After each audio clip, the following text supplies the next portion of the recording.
of the work that I've been doing. This is for my MA thesis. I'm still in the first steps of my research, still defining how to approach the problem I want to pursue.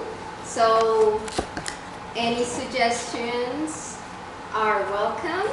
And for our large crew in the internet that are seeing like any suggestions, yeah, email will be also appreciated and received. My research is about community police relations in Chicago. I remember that actually the first encounter I had with Chicago police was in YouTube.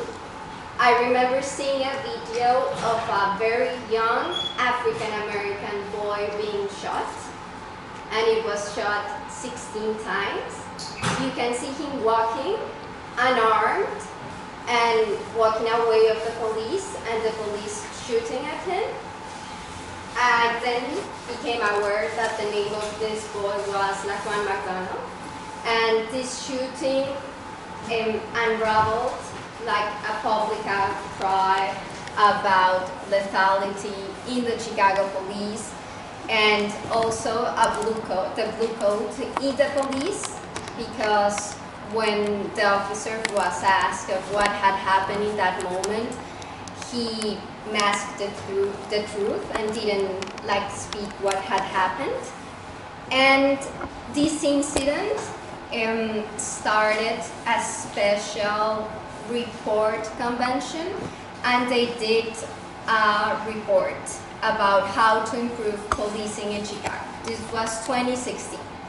And surprisingly, I found that the first recommendation they made out of 5 recommendations was improve community police relations, and they suggested meeting with the community.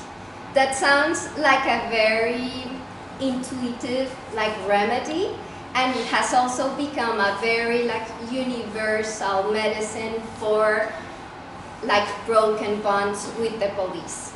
So I started thinking how to approach the relations between community and the police, and decided to base my research in beat meetings. So to give you a spatial sense, if you're failing your geography class.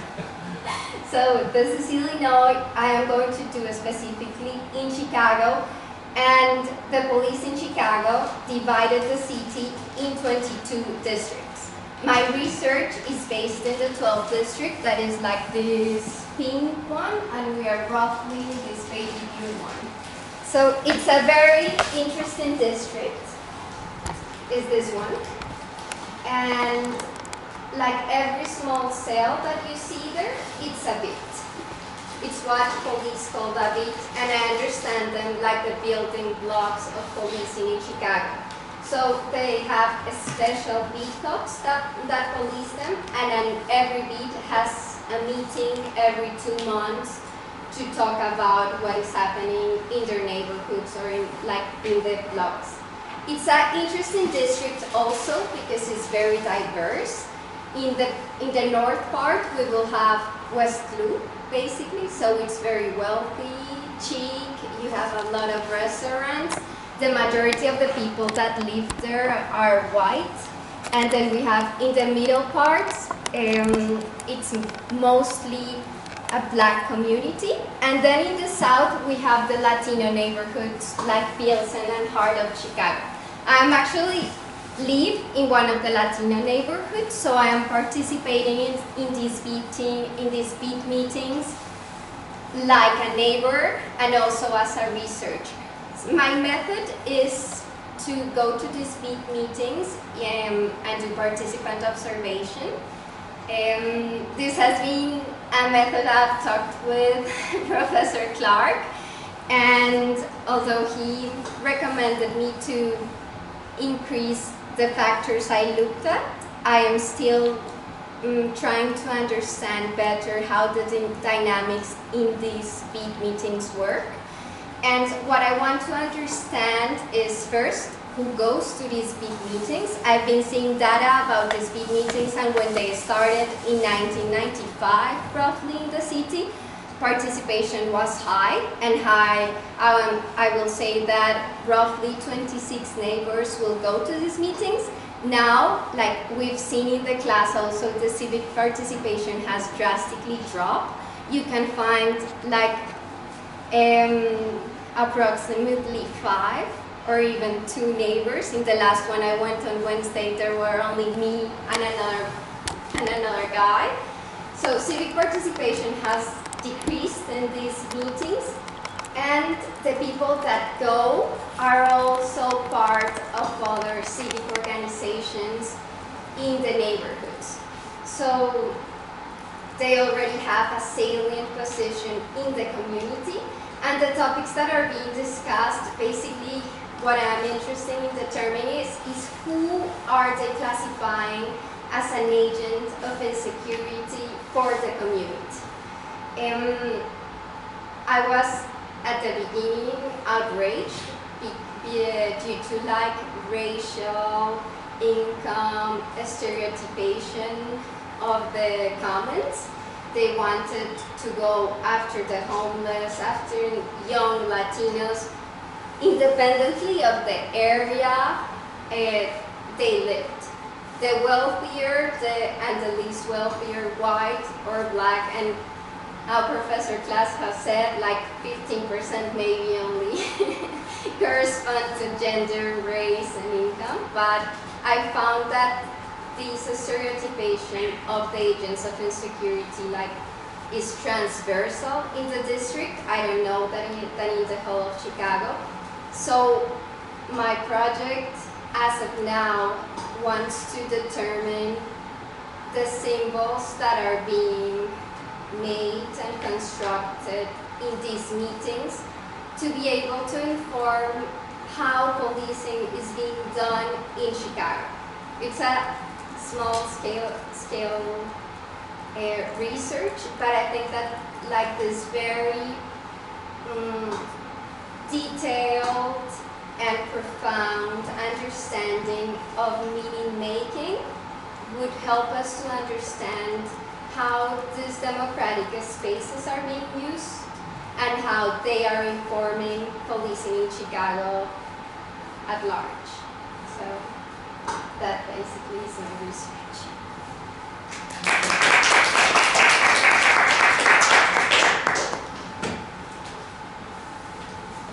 Questions or comments? Yes.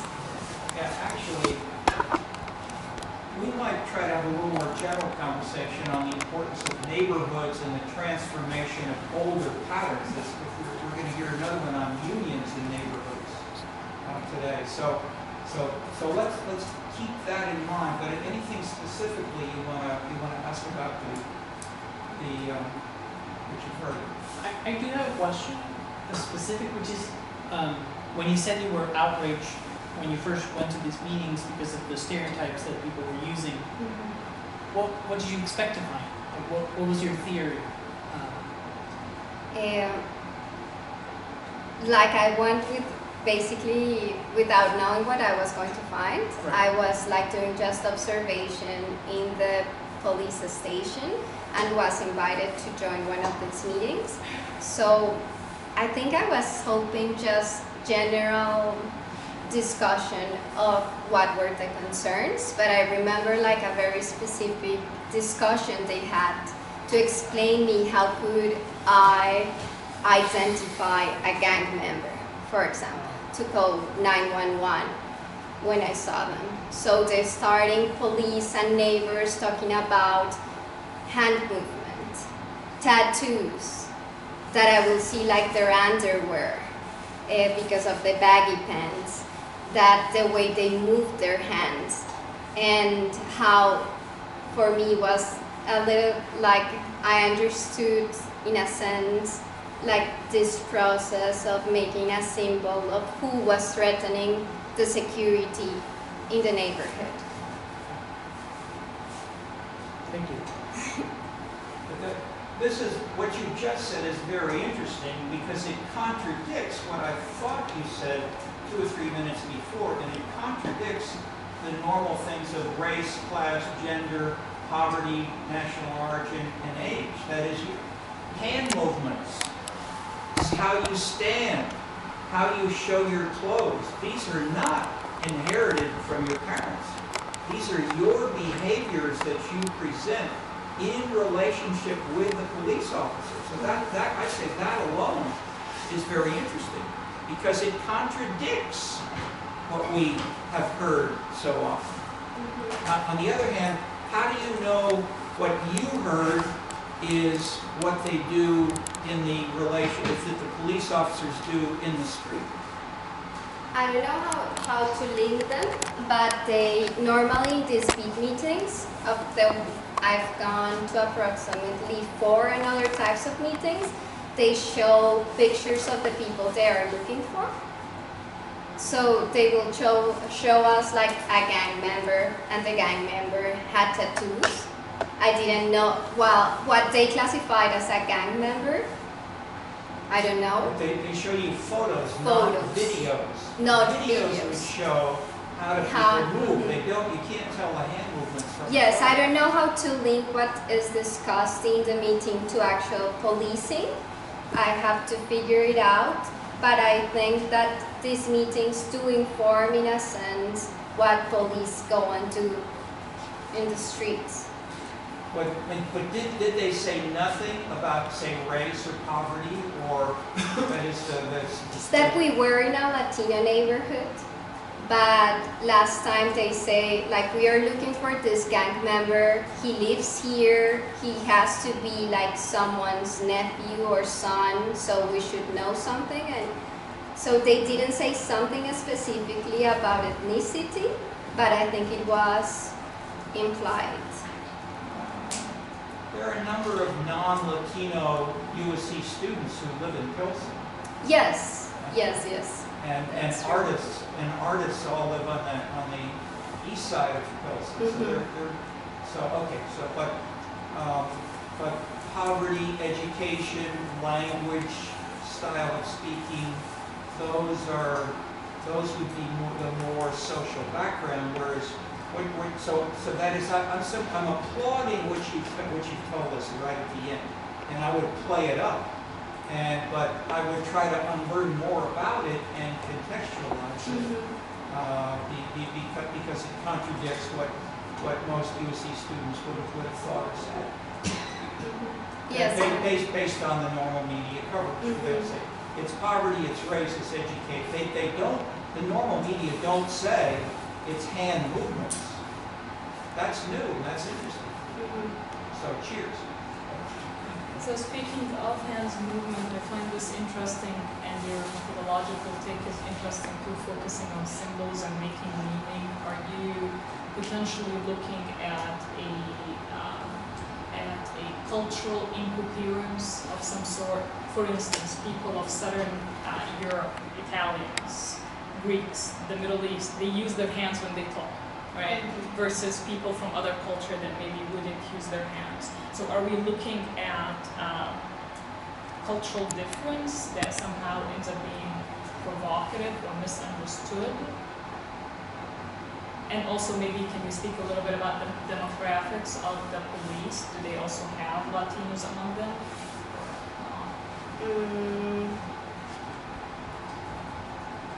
I think that when they were talking about hand movements was in relation with the other aspects they were describing. Please elaborate. I mean, do they mention, what else do they mention? They mentioned how they dressed. Also, like one of the police women was very specific that I was going to be able to see the underpants of the gang member if he was a gang member, because they wear their pants down. Like that was something I should look for if I was like trying to see if someone was a gang member. Tattoos and hand movements was also another ingredient in what they were building as a prototype of a gang member. Oh wait, like codes or like this sort of codes? I don't know. Oh. I don't know exactly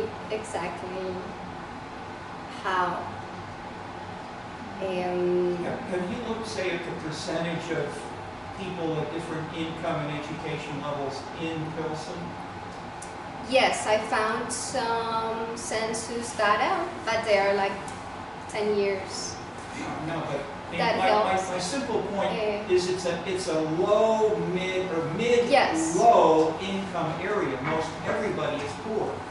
is the And point. and the majority are non-American citizens also. And do they describe using your hands the way anybody in Argentina does? Or are they talking about using your hands to show disrespect to the officer? That's the point. I think that- They were talking more about how they talk with other people, not with the officer, because they were But explaining. how do you use your hands to show I'm a gang member and you're not? If everybody's poor Latino, but how, if she I will mentioned have that, to ask. if she mentioned that as distinctive to a gang member, that I'm trying to have you, either To- she or you elaborate.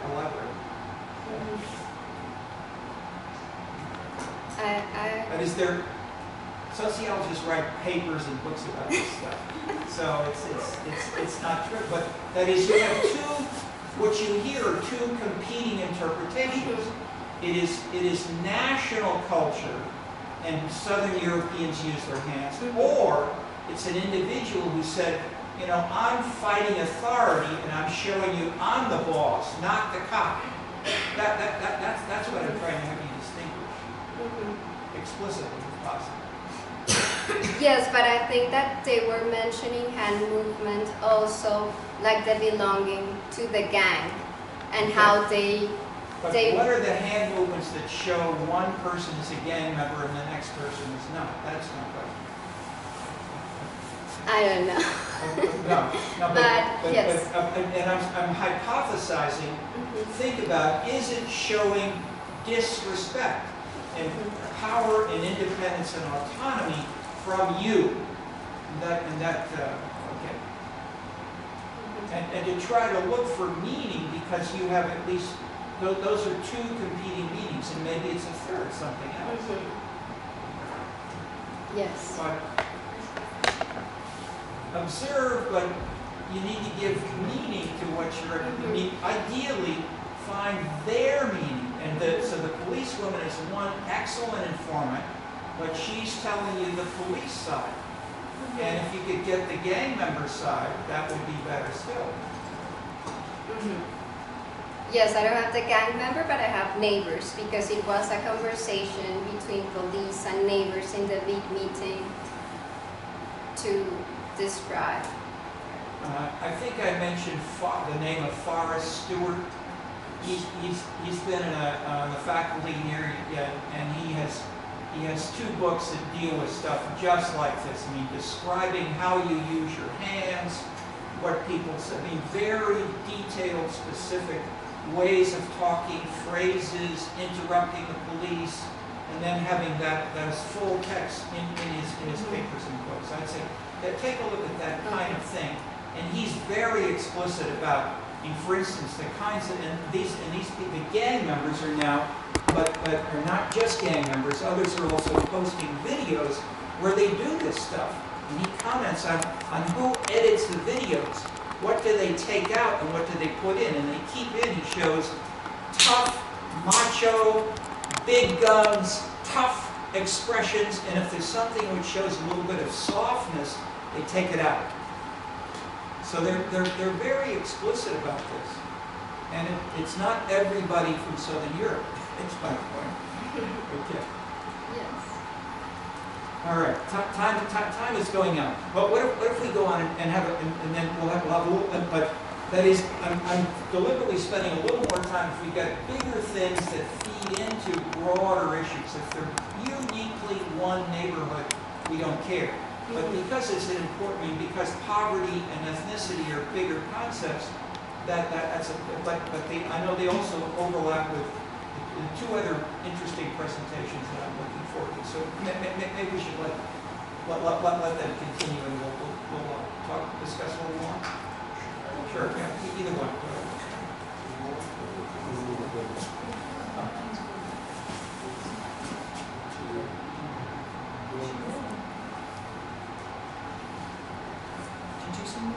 I mean, do you have to? I didn't know that. Oh, no, you weren't supposed to. I was just asking. Don't worry. Okay.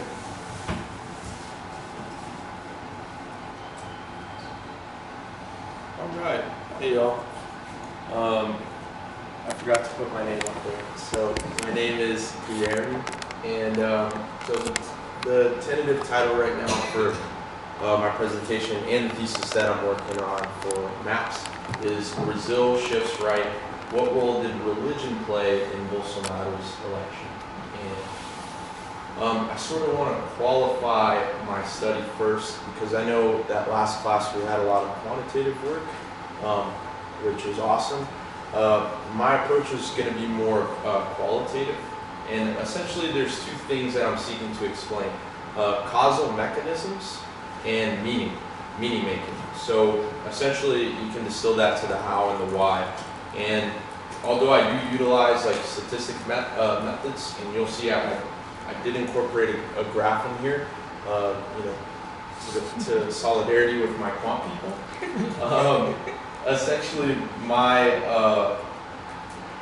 study is emphasizing methodology that pertains to like history, ethnography, and in-depth interviews. So, and the reason why it's because it's hard to explain causal mechanisms sometimes through just stats, which in my case a qualitative study can illustrate this. So speaking of history first, my first goal in approaching this thesis was to establish a logic of conjecture.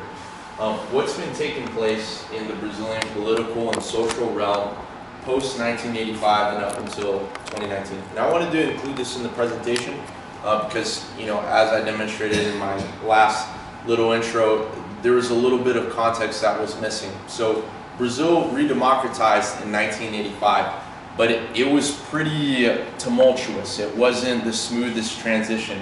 In fact, even though we democratized, this president here, Itamar Franco, he was not elected. So what happened? Well, the guy who was elected died within weeks of the election. So he's the vice president that essentially had to take up the responsibility. So after that, Fernando Collor, what happened? He was impeached within 2 years of his election. Brazil has 4 years, just like in the US. So then we have this guy, who was also the vice president. Finally, 1991 rolls around, and then we have a real election, and Fernando Henrique Cardoso becomes president for 2 terms. After that, Lula, who's part of the Workers' Party, becomes president for 2 terms. He then, and this is a switch within parties, he then kind of puts his endorsement behind Dilma, who becomes, again, re-elected in 2 terms. But in 2016, she gets impeached. And so then we have Michel Temer, who a lot of people say he looks like a vampire. He was the vice president, and he ended up serving the last bit of the 2 terms. And finally, we had Bolsonaro, which I included a picture of right here. But I'll go on in a second. Essentially, what did I want to paint in the historical context for you guys to understand what's going on in Brazil during that time? A lot of problems, as with a lot of political regimes or governments, but namely, I want to kind of isolate a few things: inflation, unemployment, foreign debt, and corruption. Those have been different variables that have been consistent throughout every single presidency, and it makes up a lot of the substance in terms of what I explain as policy feedback theory to sort of the explanation as to why we had such a long-running left-wing government, okay? So going further, this is part of the first political phenomena that I see, right? We had essentially 20 years, or 2 decades of left-wing government, and all of a sudden in 2019, there's a drastic break.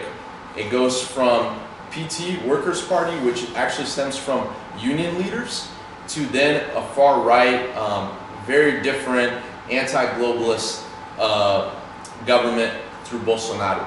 And here I actually utilize Professor Clark's theory of the leveling principle, which I find allows me essentially 2 different angles to sort of observe what's going on.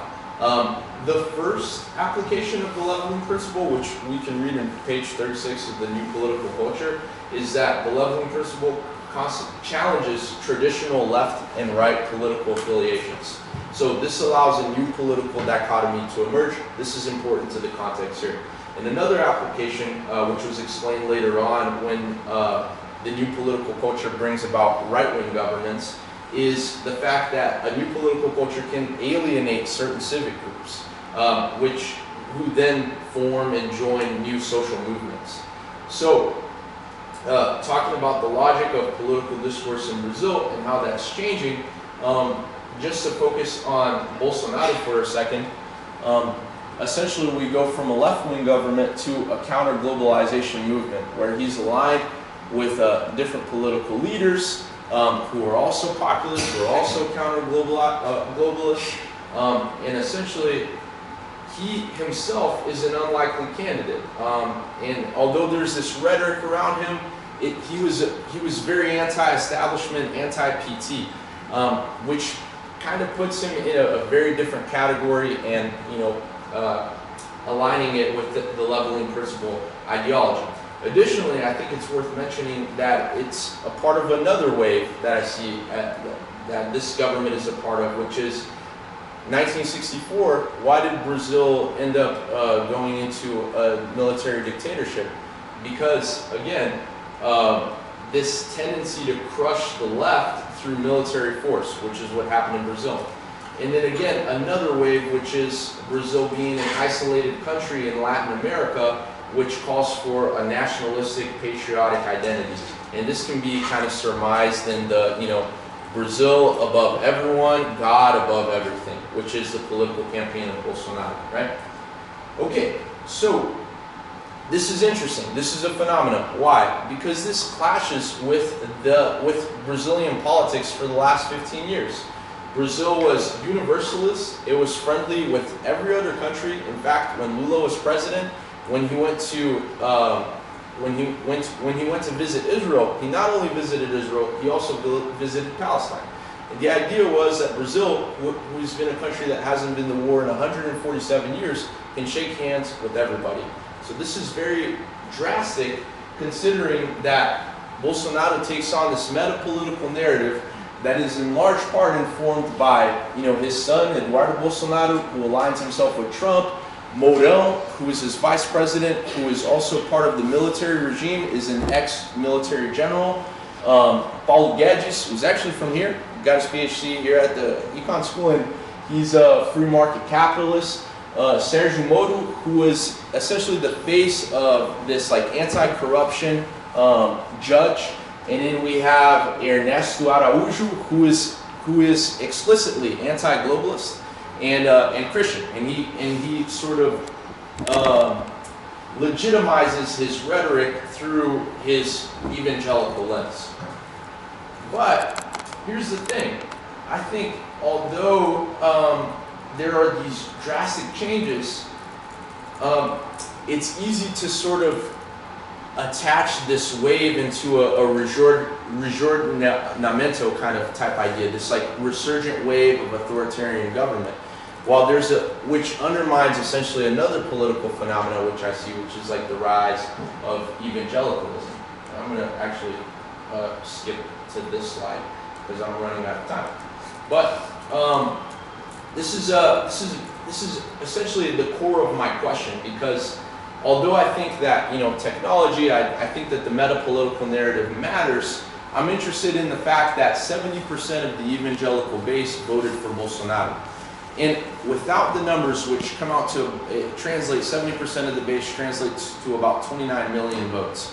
Without 29 million votes, he would have for sure lost. But let's do another calculation. Let's say evangelicals voted for him just like the rest of the population, which was 55.2%. He still would have lost if they would have voted like that. So the evangelical base was significant in electing Bolsonaro. And I'm wondering why, and also where does this converge with politics, right? So counter to modernization theory, which we read, Tocqueville, who actually pointed out, in sort of American exceptional way, that the U.S. part of their civic groups they thrive because of groups like the church, you know? And modernization says it attaches itself to a secularization theory which says the church is becoming obsolete. But I think that's counterintuitive given the statistics that I'm showing. And so where does my thesis situate itself in what Habermas calls the public sphere? So where are people negotiating? Where are people making sense of these issues that are taking place and then translating that into political mobilization? And in my opinion, I mean, I'm arguing that it's through the church, which historically was included in this Habermasian definition, but later it became displaced through the use of technology. But again, I think that the church still matters today because who you interact with has significance, has importance, and it can shape sort of our ideology, especially when the church in Brazil does something like this, where they hand out political tracts with who you're supposed to vote for, you know, a Bible in one hand and the political tract in the other. And then also evangelical leaders are vocal about their support for certain political candidates. In all, to sort of wrap up, yeah, that's really what I'm looking at. So my methodology is essentially I'm going to be doing in-depth interviews with 10 to 15 recruits that I have contacts with in Brazil that both belong to the Evangelical Church and the Catholic Church, and I'm going to ask them questions about how they've made sense about who they voted for and see what I can extract from that. But this was sort of the theoretical framework that's kind of at the foundation, at the core of what I'm thinking about. Oh wait, there's one more slide. It's important. There we go. Thank you. All right. Comments and questions? Yes. I'm wondering, could you show the graph again? Because I didn't really understand what it's trying to say. Absolutely. So this is actually from the World Religion Database, and essentially they're showing the increase, what they project the increase of evangelicals will be by 2035. So the evangelical population in Brazil is about 1/5 of the population right now, according to the 2010 census, which in Brazil they do a census every 10 years. So if it continues to increase in the way that it has, shown in the last few years, by 2035 they say actually that Brazil will be majority evangelical, which right now it's actually the most Catholic country in the world. Yeah, got it then. Second question. Yeah. Do you think there's a relationship, or people see a relationship between globalization and secularization, like becoming more secular? Just because of the fact that, like, with globalization, you probably become more open-minded and try to, see that there may be other religions or that there are other secular countries. Yeah. I think they can be like anti that, and that's the reason that I'm voting for. Yeah, I mean, I think there's. See, I wonder if there's merit to that, because that's another part of the dilemma that there's just too much to mention here with so little time. But you're absolutely right. First things first, the counter-globalization movement is a pre-modern philosophy. So there's this tendency to look to the past to sort of inform their current values, right? So family, religion, this nationalist patriotic identity, those are things that all are sort of like this traditionalist view. But at the same time, it sort of falls short of the narrative in Brazil. Why? Because Brazilians for the past 15 years have voted left, evangelicals specifically, and they're the ones that have been behind the Afrocentric movement, the feminist movement. So these are largely pluralistic, more liberal movements that you wouldn't necessarily associate with the evangelical church. So, right, there's like an interesting paradox there in the relationship. Does that answer your question, though? Yeah, definitely. Cool. Thank you for the question. Yes. Is there a connection between American evangelical churches and this trajectory in Brazil? So there is. There's a large American connection, historically speaking, because first of all, just to kind of take it back a little bit to give more of a wider view, the U.S. was behind the coup in 1964. So they supported the military in sort of fighting off what they thought was going to be like a sort of communist overtaking of the government, a left-wing government. So they supported the military dictatorship. But then, where did the evangelical Protestant faith come from? Well, it actually came from here, Illinois specifically, were the first missionaries that ended up going to Brazil to sort of spread this religion. However, there is a difference in how it's practiced, specifically in terms of like demographics. Whereas like majority of the evangelical church in Brazil is black, is poor. It's a lot more women than it is men, and they tend to be more left leaning, you know. So we would think, you know, based on their voting patterns and the movements that they've supported, as opposed to the evangelical Protestant movement, which in here seems a lot more conservative in politics. Does that answer your question? Anyone else? No, I'm just kidding. Yes. So, when you say you will conduct in-depth interviews with people, who exactly are you going to meet? Like, well, maybe not exactly who we'll meet with, but like, what's the criterion for meeting with someone? Like, Yes. is it people you know? Is it people that were suggested to you that you should interview? Yeah, great question. So Robert Wise has a book called Talking to Strangers, and essentially that's been like the premise for my qualitative what's been informing the way that I'm going to go about it. And I have lots of contacts in the evangelical church and the Catholic church because my family essentially is evangelical and Catholic, one on each side, right? However, so essentially there's like a sort of language that surrounds all of this, right? Which is like snowball sampling, which you interview someone and then you end up kind of coming across other people that they suggest, and you go on like that, like a snowball. But I really want to be what Robert Wise calls more purposive, I don't know, something like that, something with purpose in it. Because essentially my goal is to sort of get candidates that are different enough and can sort of represent whatever church that they're coming from. And so I haven't done recruitment yet, but that's very important and essentially what I'm going to be shifting towards after I'm done with the historical and theoretical. But that's my goal, is essentially to like pick candidates who are part of different demographics and can sort of like really represent whether it's the evangelical church or the Catholic church. And that's the dichotomy that I'm splitting. And there's another historical reason for that, which I can go into at another time. This is a lot.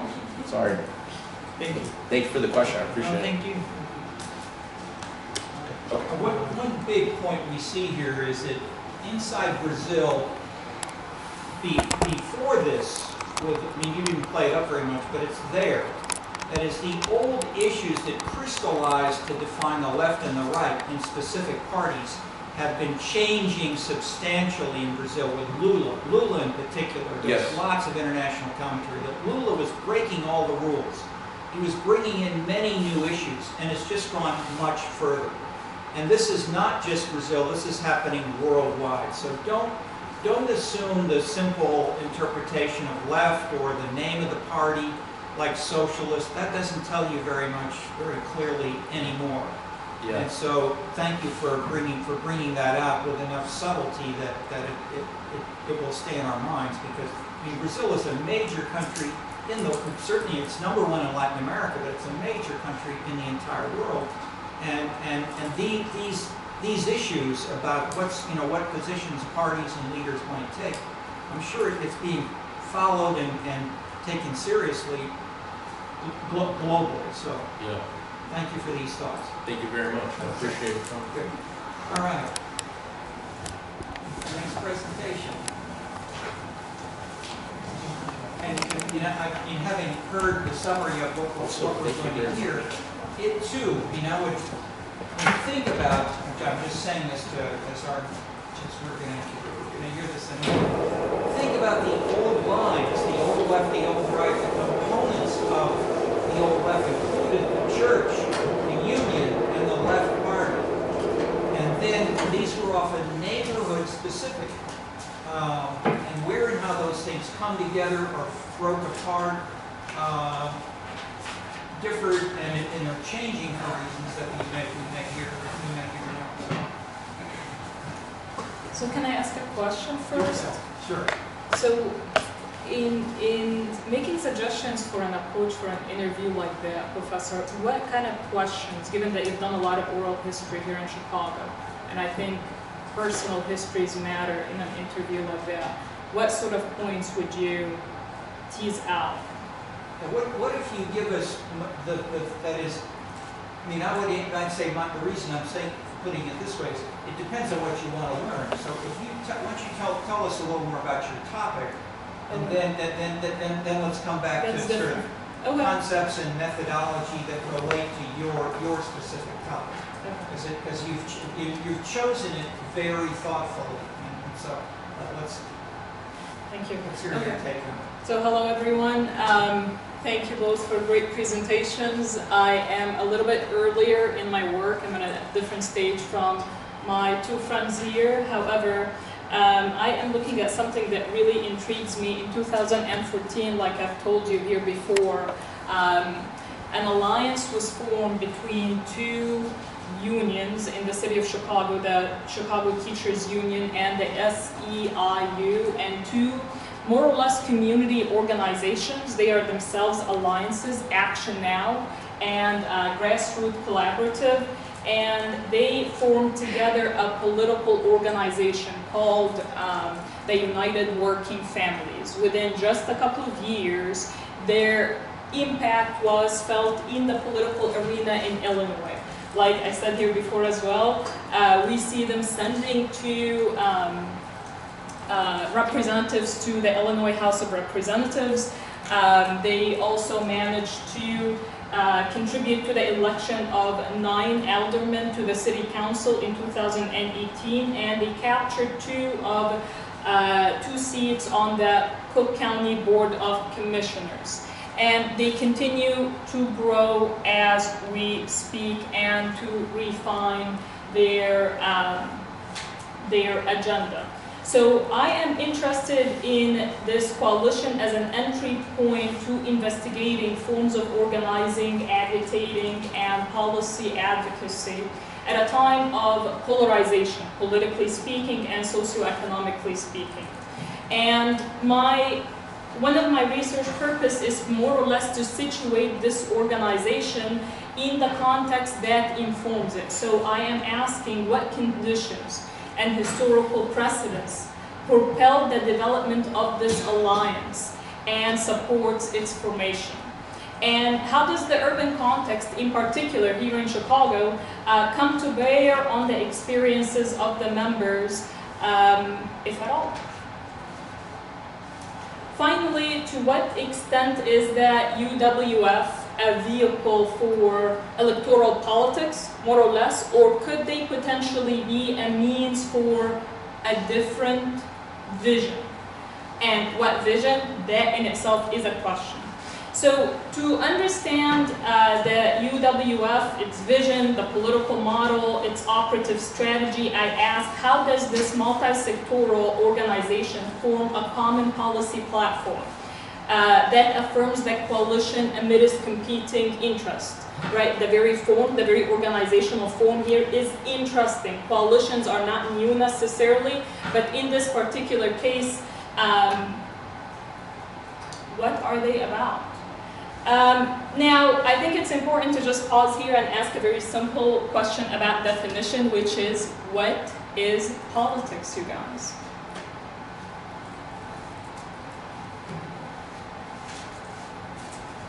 I feel like you want to say something. I think negotiating is the first word that comes to mind. Okay, that's good. Valuable contribution. Other thoughts?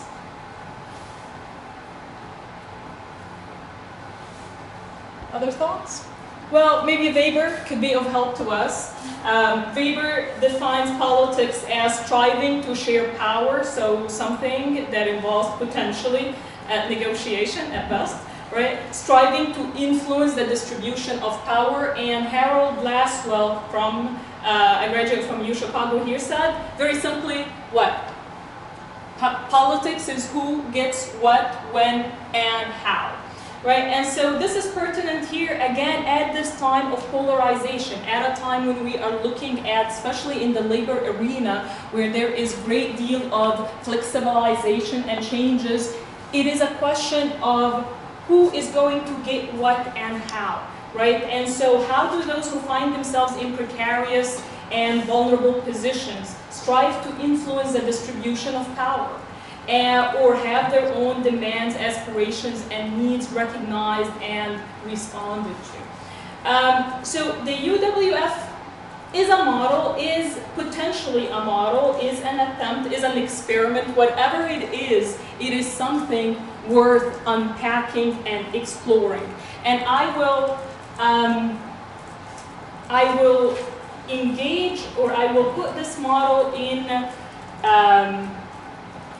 in conversation with the conceptual framework of social movement unionism.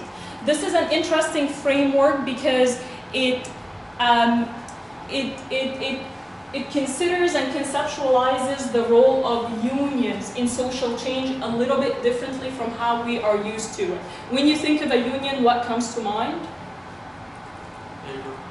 Labor, something that typically is situated within a particular business or organization, right, working on the narrow economic demands of workers and affiliates of that particular organization. But then there are a number of theorists who have been working about the role of unions in the brave new age that we are living in, where we're looking at this huge decentralization, right, and fragmentation of the moment, and trying to think, okay, well, the future of unions is going to be obviously very different. The future of jobs and labor is going to be very different. And yet, still, unions matter because they are a locus of power, right, even if they are shrinking.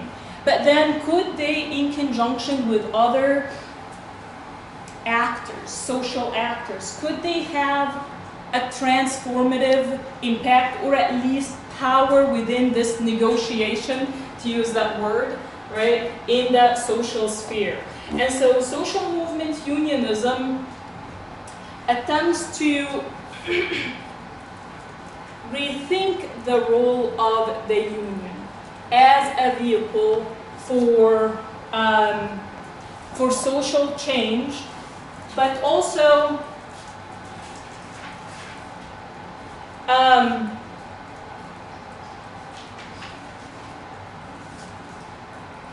to ask, how could this be done, right?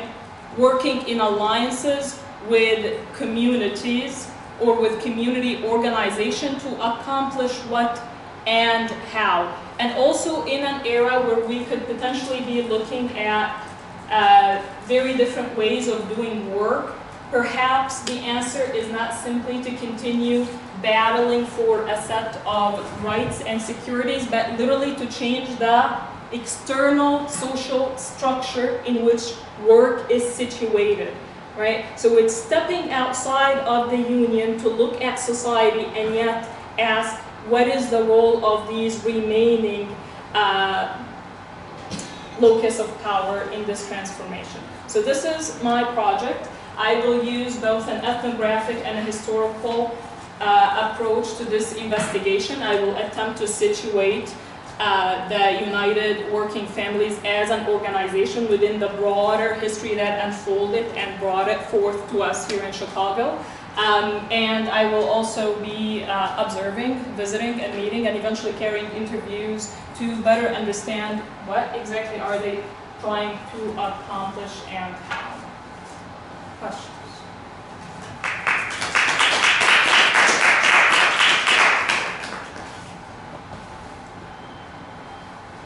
Yes. So one of the things that you mentioned, right, is to put the UWF in conversation with this literature on social movement unionism, right? And you said that one of the goals for social movement unionism is to rethink the role of the union in a way that contributes to social change and how this can be done. But how do you see that differentiating from the United Working Families organization? So it is trying to use the UWF as the text by which to understand and to empirically investigate this conceptual framework, right? The literature on it is very ambitious, but also is divergent. There are all sorts of ideas about what exactly is social movement unionism. So by looking and examining a model empirically to see what exactly are they doing, but also how are they envisioning the role, what are they really striving for, right? We could maybe provide empirical fleshing to what this conceptual framework might entail.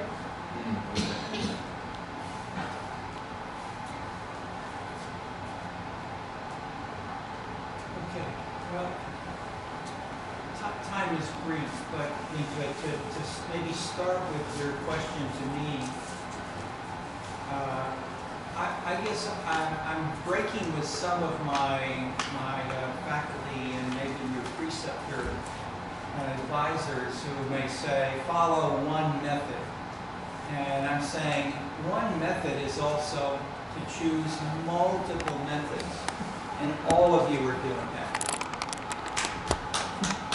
Your good sense is too strong to be too constrained by, that is, and what I say this in part because every method has its limits, whether it's regression or experiments or ethnography or talking or how you everything has its limits and its strengths. So I would say try to use each method if you do something of one method. Use it what it's best for, what it shows about the process that is not so clear using some other source or method. So I'm using method in a very general sense here. But that is, several of you, and we now have 7 presentations, and you're all smart. You're all aware of lots of things going on. But you're also trying to do it more as a social scientist, and you're trying to differentiate from the media and from people in the street or whatever. So somehow to make it more coherent. On the other hand, there's a tension within the social sciences and with anybody between a sort of coherent, clear, tight, integrated interpretation on the one hand, and a broad, loose, more flexible, potentially multi-causal, but also less systematically presented interpretation. And some, like Daniel Elazar, would distinguish between the Greeks who did the first and the Hebrews who did the second. So the Bible doesn't have an equation which says Christianity is, or what you need to be a better Christian or to get to heaven is X, Y, Z. It's you get multiple stories, and you have to work, and ministers for centuries have tried to interpret and think, what do these different accounts of different people, of how do you join Moses with Jesus, etc. And so that's part of the process, and that also implies adapting it to different contexts. And I'm using Christianity, but the same could be said about. It's being much more publicly discussed these days about the Muslim religion. How can you have all these terrorist Muslims? On the other hand, the ministers do not stress violence, and so clearly there are many differentiated versions of most of our religions.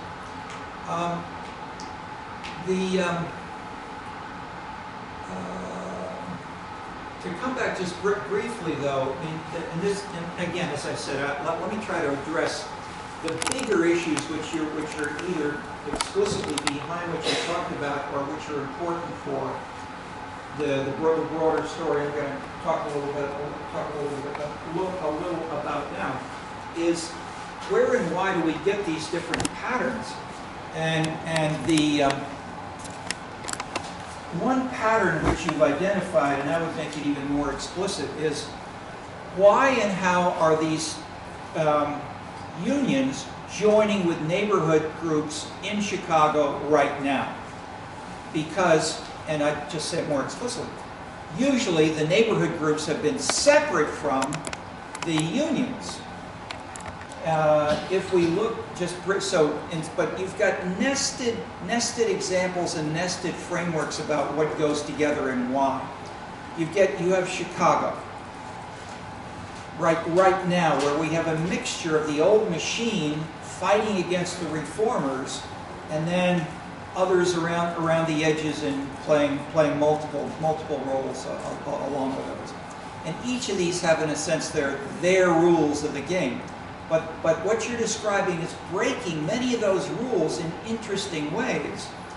So if we take Chicago currently, if we move back, say, to the U.S., more or less contemporary, and then third move out to the globe. Where do we have some things which are going on which are important in many of these? I'd say one big thing about linked to unions, which I've talked about I think at least twice, and it is in the New Political Culture book, is the decline of manufacturing. And as the proportion of the labor force has dropped by over half in manufacturing industry, and we've seen a rise in services and other things, because of dramatically increased productivity, mechanization, computers, huge machines that do 99% of the work, and so the workers press the buttons, and they're no longer lifting heavy stuff for the most part.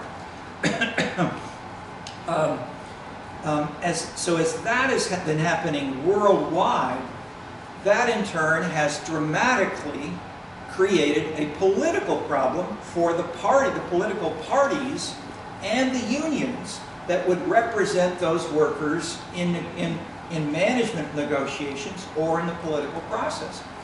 And the left parties have generally solved this by taking on the new social issues.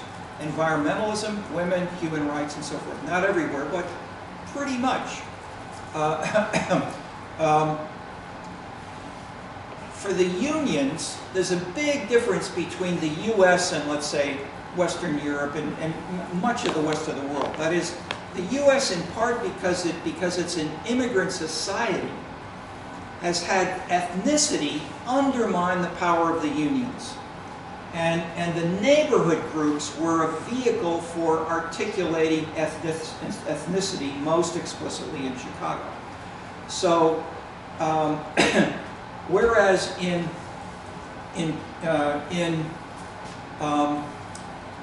Germany in the late, so manufacturing only emerged basically in the 19th century. And a big question was, if you're going to build a factory, where do you build it? And then, do you build, and who's going to work there? And so you had the classic German pattern, which emerged more clearly at the end of the 19th century. And there's a book on it by George, I'm blocking his last, I'll think of it in a minute. He was here on the faculty, he's now at Michigan.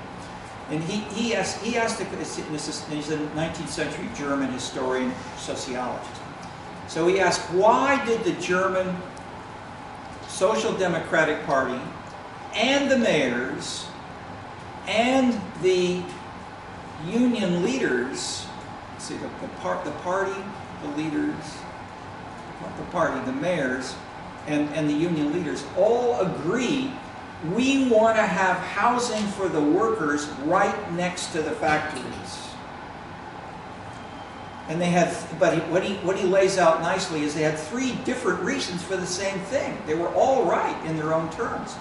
The mayors wanted votes right there, and they wanted to work. The unions wanted to have a more coherent and militant union, and they said, if we have the workers living together right next to that factory, we can take the workers away for 1 month during the summer. We'll sing songs together, and we'll come back united as workers to kill those managers. The managers said, we want to have the workers here because we'll give them such a good life, and we'll show them the right models that we'll be good patriarchs. So you had three disparate, conflicting reasons, but none of these held in the U.S. That is, this was so that, before I get to the U.S., The German model was then exported to Russia, China, much of the world. So the big factories in Eastern Europe, Russia, China, you have workers, you had workers living right next to the big factories, which facilitated this politicization and integration into the bigger system. Okay, the US was a huge exception because we are an immigrant society and because the salience of being Brazilian or Argentine or Korean was so important. People did not want to live next to the steel factories in Chicago. They wanted to live in an ethnic neighborhood. So they would be in Pilsen not because of the union or the gangs, but because of the speaking the language and the sense of cultural, in the national sense of Mexican, Mexican for the most part in the case of Pilsen. And in Chicago we had, unlike Boston or New York where you had 3 or 4 big ethnic groups, we had 25. We have lots and lots of small ethnic groups, and they were each in different neighborhoods, which therefore became more powerful and undermined the salience of the union. Okay, so what did the union in turn do? The unions in turn in the U.S., unlike Germany in the social democrat, the SPD model, the unions in the 20th century in the U.S. basically, and there were big battles in the late 19th century. That is, there were many American unionists who said, let's follow the German model. You know, we want revolution now. We want to be part of the political process. We want to work with we're the parties. And basically they lost, and the unions that won said, we just want more money for our workers, and more money should come based on seniority. We don't want to get involved in age, seniority, whether they're paying the dues and so forth. We don't want to get involved in the management process and how they work. That sort of stuff we leave to management, and we'll just stick to our very narrow program, and that's been the American style. Okay, what happened? Because what you've described is getting back to the 19th century German model. That is, working with a neighborhood group with the unions in Chicago, where this pattern has been the opposite, is a dramatic change. But I would say it's in part stimulated by the general decline of unions, the general decline of manufacturing, which in turn has led to the decline of unions as a political force. And they've been trying in many different ways, such as in Brazil, to find new issues or new ways of mobilizing voters in ways that will keep the party and the union and power more accessible to that particular orientation in which they feel that they are a part. So what's the part and who's I mean, so we have for instance Tony Blair taking one of the most visible, strong, and highly articulated narrowing of the left, and so he broke with the unions in England. And so he was the first leader in I don't know how long. I mean, I don't know when it was called the Labour Party, where basically for most of its history, certainly World War II and afterward, the Labour Party represented the unions of England. And so Blair broke this by creating, and although he wrote stories about papers about doing this, in a Marxist journal at Oxford when he was a student. He said, we want to get the unions out and follow the political dynamics without being constrained by the unions, because they're killing us. So he was very explicit on doing this and implemented it. Bill Clinton, of similar orientation, his big issue, just in terms of this course, was what was considered by the unions the major battle between Clinton and the unions. You should all know this. I mentioned it, I think. Especially those of you from Latin America. Let's go up, okay. It's called NAFTA, N-A-F-T-A. That is Bill Clinton, and this was publicly debated for almost, say, half the debate in the Hillary Clinton-Obama debate in Ohio, which is a center of unions in the United States. And the amazing thing was that both of the candidates in Ohio, again showing you the sort of American local primary specific dynamics, both of them said what Bill Clinton did was terrible.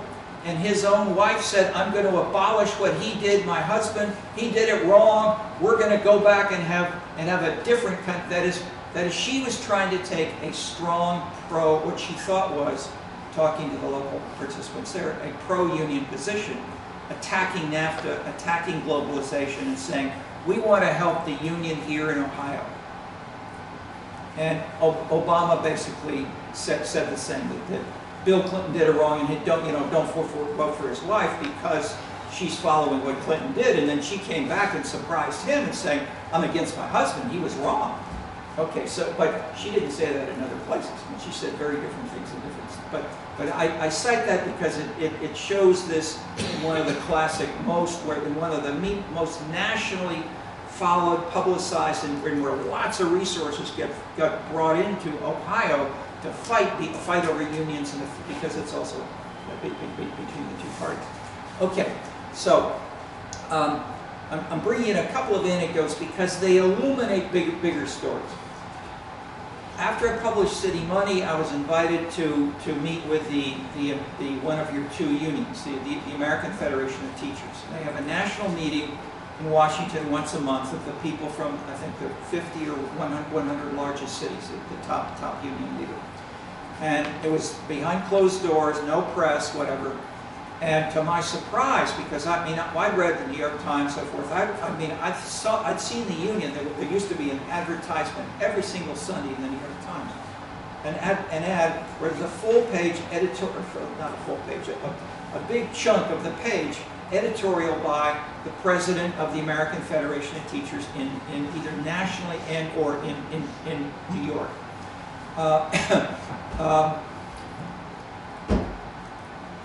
In the late 60s and 70s, when you had the Vietnam War, all these other things were going on, I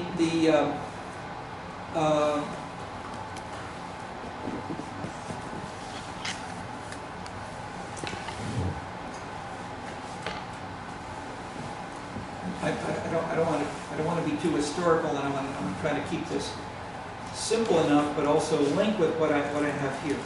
Why don't I stop for the moment and then come back? If we could get my my slide up there.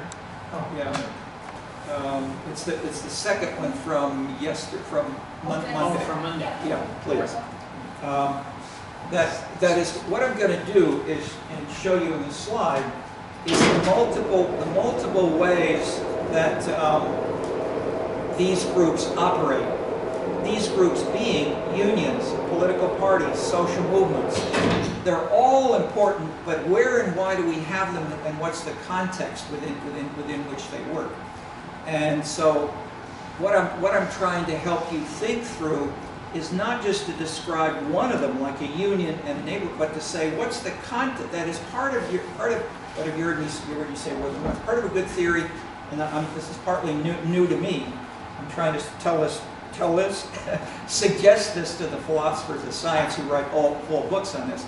Stress that don't call them assumptions, which is purely deductive. Call them context and try ways of measuring, conceptualizing, capturing what's critical about the context. Yeah, that's it, exactly. What makes the theory work? Or why, when I put out on the board, I wasn't trying to say any of you were wrong when I talked about spuriousness and interaction. I'm not saying this is wrong, especially that is the idea of interaction. Is it what is there about the context that strengthens or weakens different causal paths? And even if you don't do this, you can't do all this in your research, but you know if you're doing an experiment, who chose the people who you're studying? Where did they come from? And how much are they USC students? If they are, they're very unrepresentative of Americans. Okay, this is a very elite university. Okay, so etc. So if one brings in critical elements of the context that might affect what you're studying, that's an illustration. Okay, so let me briefly go through this as time is limited. Okay, this is sort of a general.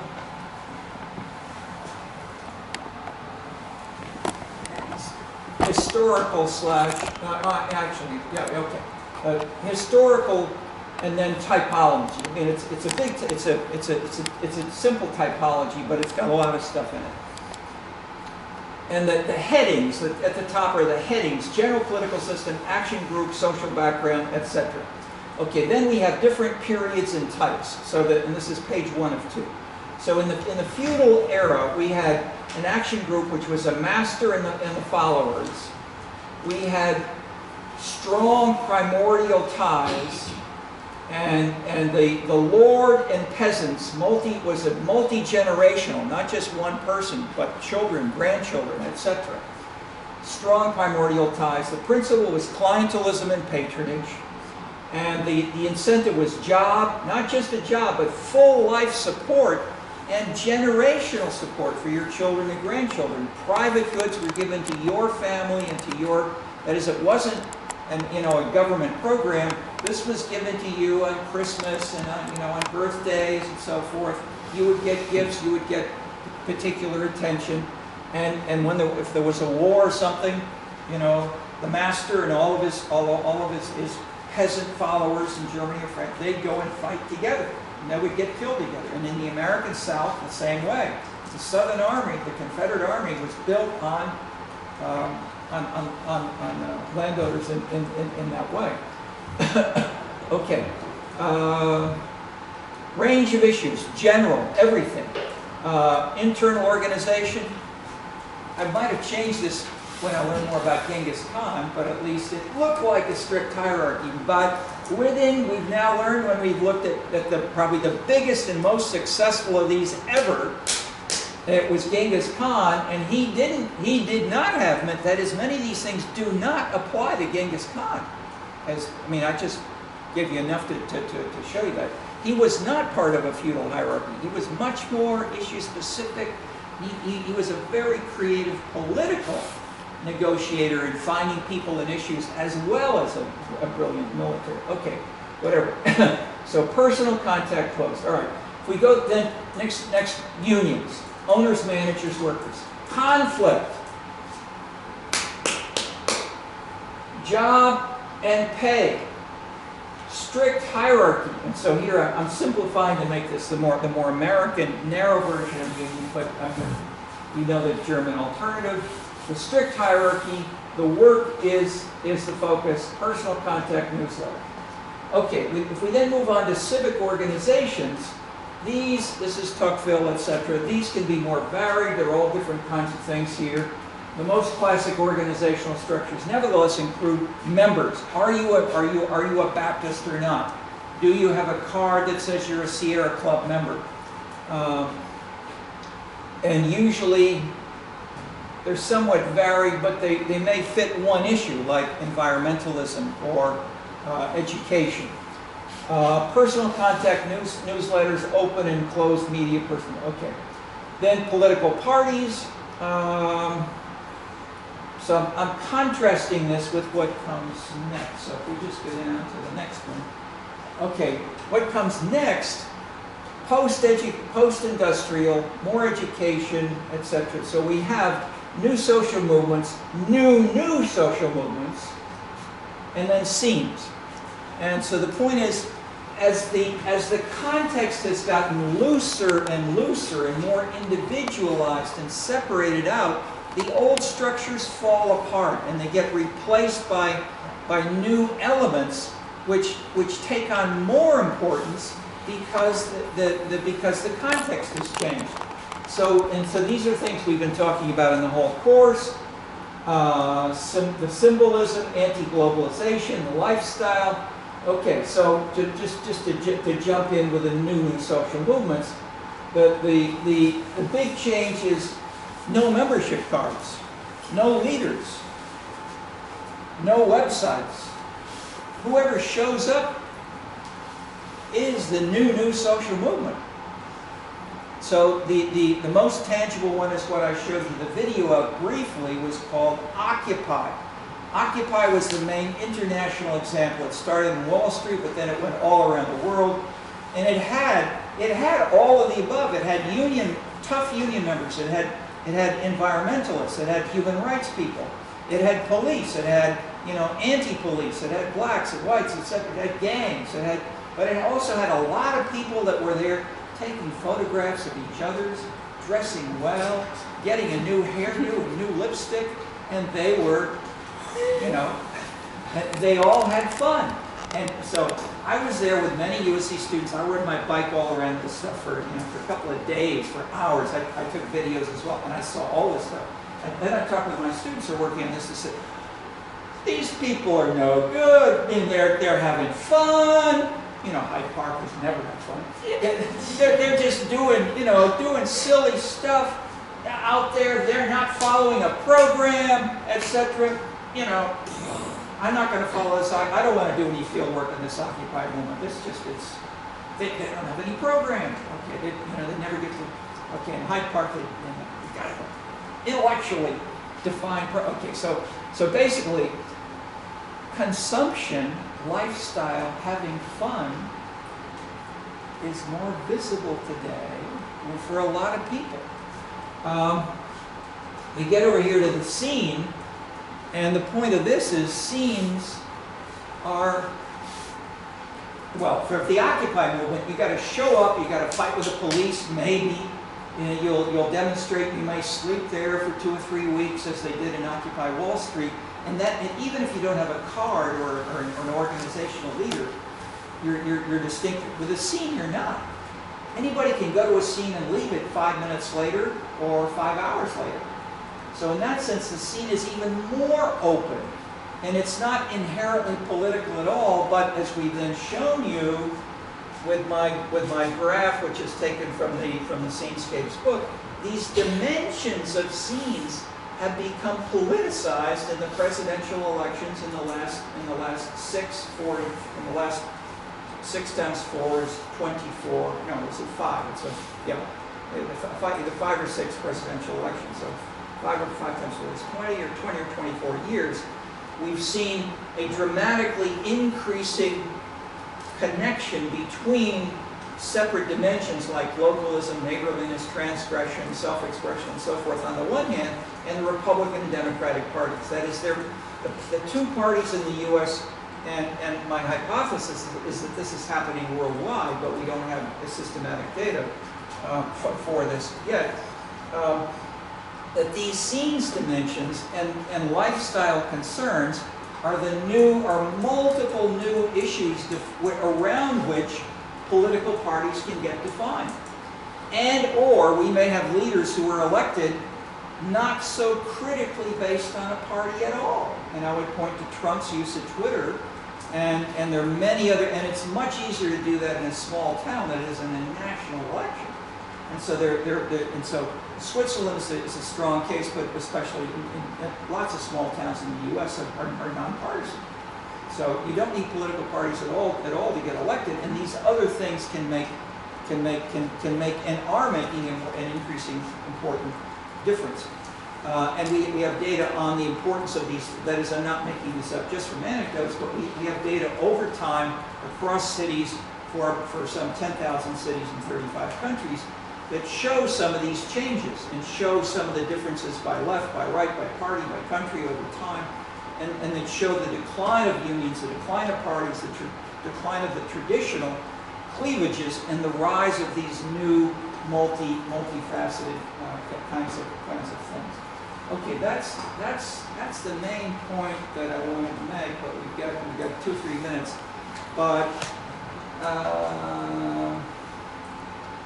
I think you can hear them linking to a fair amount of what all 3 of you have said. I'll just add maybe one sentence. Where do the issues come from that are discussed with the police, and why are the police so important? Because, in part, Black Lives Matter has taken that as a national program, and their enemy is the cops. The cops is no longer, because we don't have such a clear union or party or personal or something else, or capitalism is so big that, the 100, the top 1%, which might be something like that. The police is right there in the neighborhood, and you can fight with it. So the police have become, and I say this also living in Bronxville for a long time. Point 1. Point 2, 30, 40 years ago, as Bill Wilson and others would write about this stuff, there were no police. That is, the police under Al Capone, Big Bill Thompson said, sure, yeah, you have your speakeasies to Al Capone. You know, in Bronzeville, it's a black low-income area. You know, do anything you want. You can have gambling, prostitution, drugs, etc., etc. You can sell them liquor, they take it back to other places. We can catch them on the way. But the police did not interfere in those neighborhoods, even though in the 1930s, the police were patrolling more Lincoln Park or places further north. Okay, what changed? With the spread of egalitarianism, that all citizens are equal, including African Americans and poor people, we should have equal police protection too.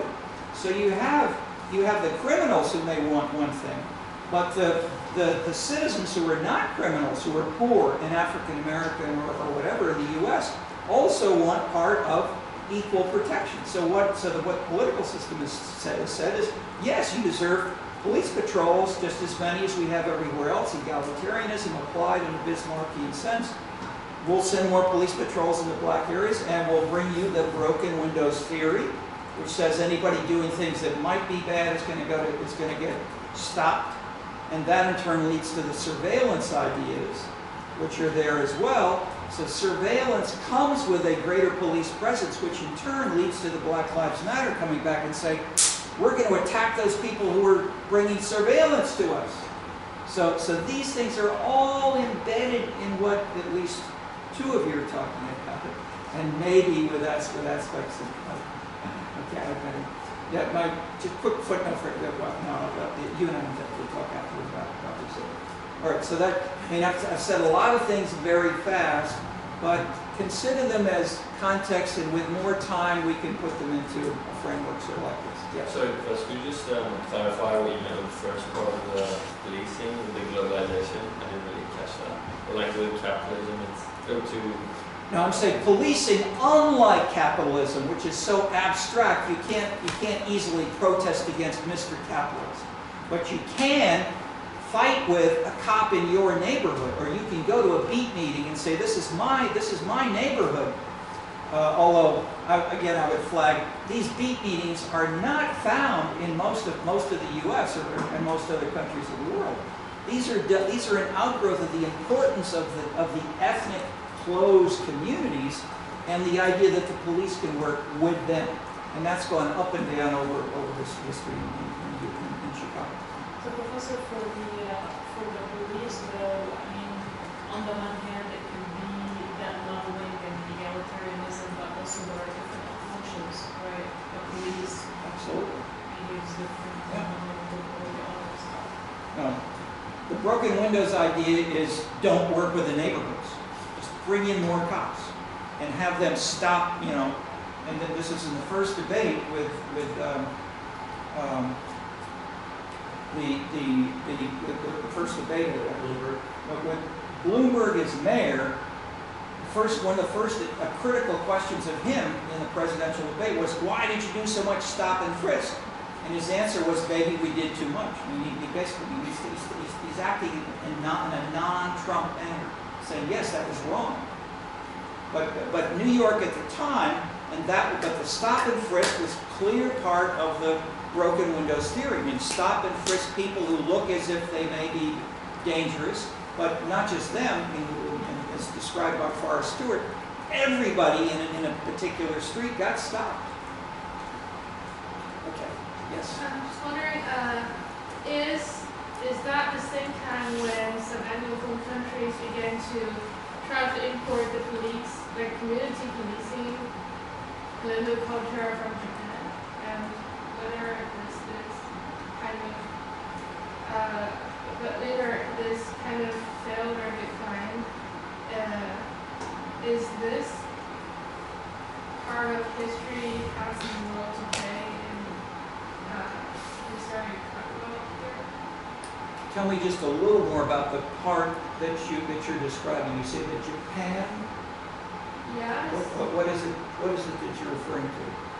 Well, I was listening to a PhD research presentation, compared a study about policing, community policing in different countries, and it says that when Japan is in very like rapid economic development, like some Western society just see like Japan is the only society has low like crime rates when it's developing very fast, and they see like there are unique way of like community policing, the idea that police have to sustain a very nice relationship with people's neighborhood and like know who lives where and like everybody who lives where and help them with daily issues.